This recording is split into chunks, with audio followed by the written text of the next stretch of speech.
Ba ba ba ba ba ba ba da da da da da da da da. Hi, I'm your host Steven Pluto here from the Aroundtable. Welcome you to our channel, and yes, that was my horrible attempt at the Star Trek opening sequence. And yes, I know it's the wrong ship.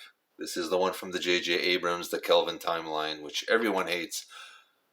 I know, but it's the only one I had in my hands, so I had to use it. So da da da da da da, da. And that's what I got. Um, I talked about Star Trek a few times on the Roundtable, how we have been harsh with the Kelvin timeline and the latest versions of Trek.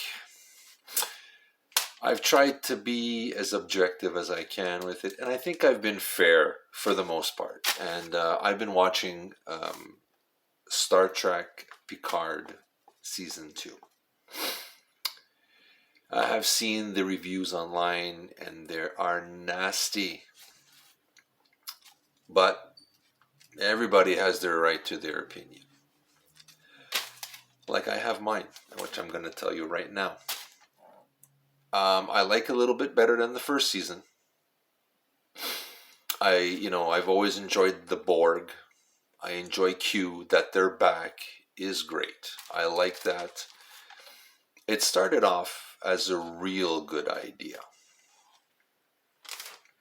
But again, I don't know why Kurtzman and his cast or his writers, I don't know if they have not watched Star Trek. Or they're just exercising themselves on how to write a series. If that's it, then I understand what they're doing. This is all to get practice. Okay. There are a lot of mistakes on this series. I wouldn't even know how to begin.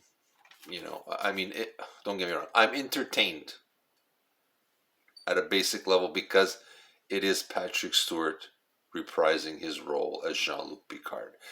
It returns me to my childhood, well, not my childhood, but my younger days, watching it with my parents, who are always were Star Trek fans. And so I guess it's nostalgia on this.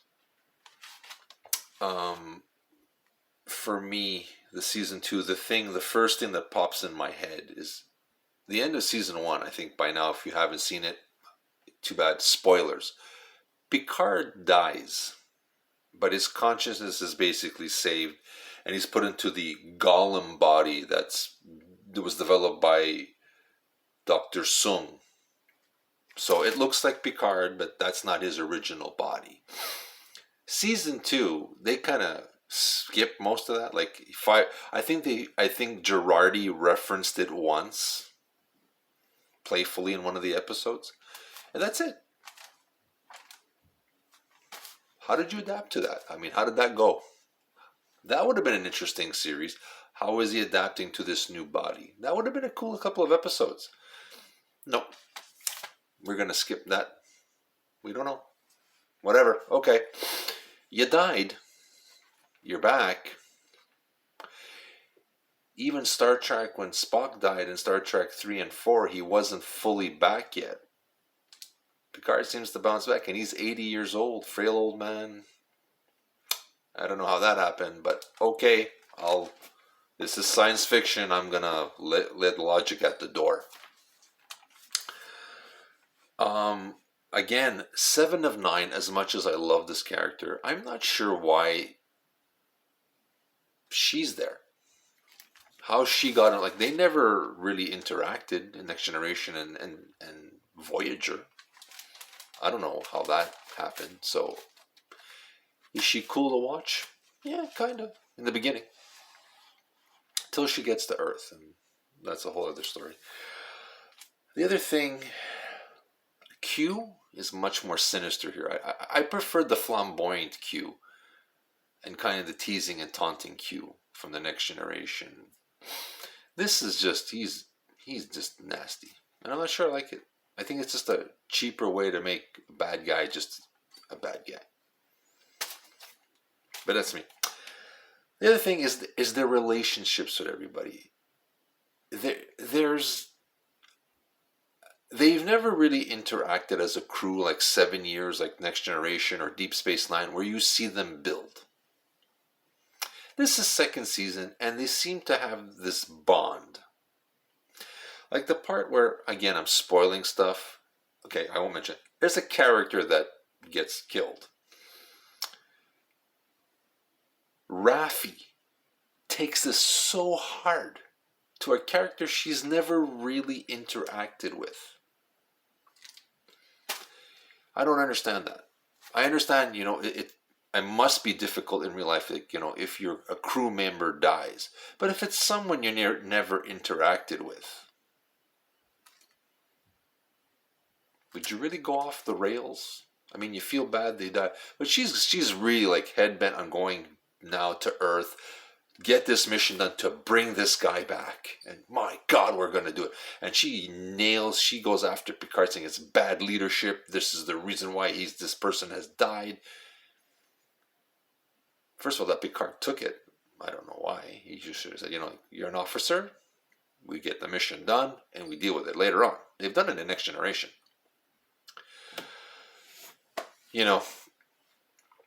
And they get to Earth.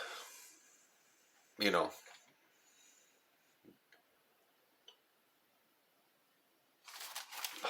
where to start there. It's like 7 and 9 seems really happy to be on Earth, really adapting. Raffi is lost totally. Like the police part, when she shoots the window, hacks the device, they're driving through the parking lot. None of the cops kind of go, hey, what's going on with that? Nothing happened. Rios, at one point, he gets hurt, gets saved by this other Spanish-Mexican doctor.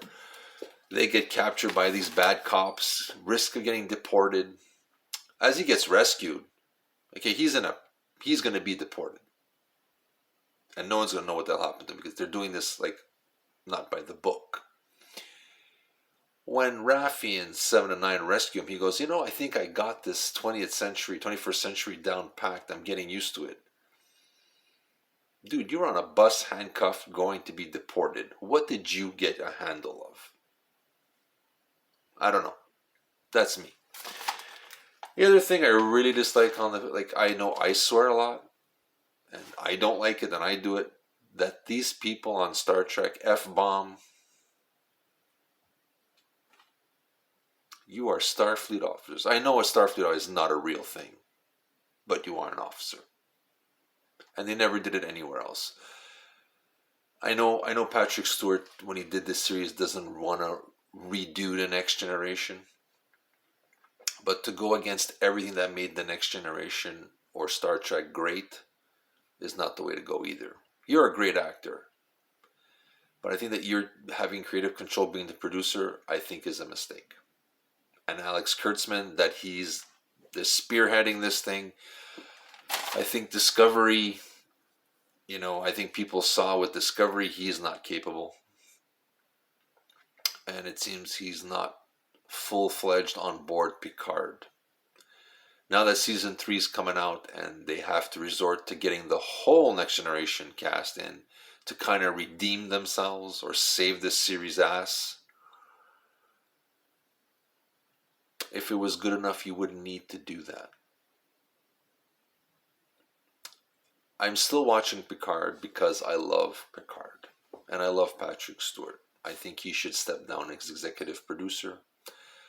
I think somebody, hopefully from CBS, if somebody's watching this, you need to get someone who actually perhaps watched Star Trek, as to have somebody who's heard of Star Trek, which seems to be Kurtzman's deal on it. He's heard it. I don't think he's watched it.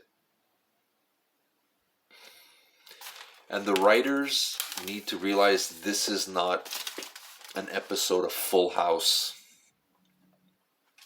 It's Star Trek. There's lore. There's weight and there's merit to these characters that you kind of go, okay. We need something dramatic. Let's just make it, even if it makes sense. Doesn't make sense, we need a dramatic part right here. At this point of the series, 17 minutes in, we need something dramatic, so we got to do something. So somebody has to get mad or angry or sad at anything. And that's not good enough. I expected a lot more. I'm still watching it. I'm somewhat entertained. I guess because it's the nostalgia that I see the Borg, I see Q, Picard, you know, Brent Spiner reprising Sung is good, you know, so it's good. I think Jonathan Frakes, who's directed a few episodes, brought that mediocrity up to watchable television is a credit to his ability as a Star Trek director, and they should get him to direct a feature film again. I think that would be the way to go. Again, I don't hate Picard. I don't hate. I dislike some of the decisions that are being done to try to modernize it for this. They're trying to do like the Marvel universe and make it a whole.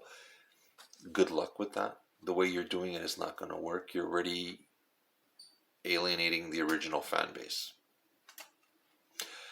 I'm hoping Strange New Worlds, this new one that deals with Captain Pike. From the previews I've seen, it looks like it's entertaining. I'm hoping this is the one that kind of turns things around for everybody. So Picard. I like it. I thought I would love it, but I just like it. And I think a lot of it has to do with nostalgia, which is unfortunate. I thought it's going to be something really interesting to see, especially with maybe the season with how he deals with his death and resurrection, like Spock did, and find his footing again, I thought that would have been a way to go. And then maybe season 3 is the Borg. Because in Star Trek, it was always, as much as it was the adventure, it was the human adventure too. And I think they're forgetting that. So this is Steven from the Roundtable. I still have hope that one of these things, and the films, you can say what you want. I think the cast, especially Carl Urban as Dr. McCoy, is really good. I like him as that, But they're all doing their best.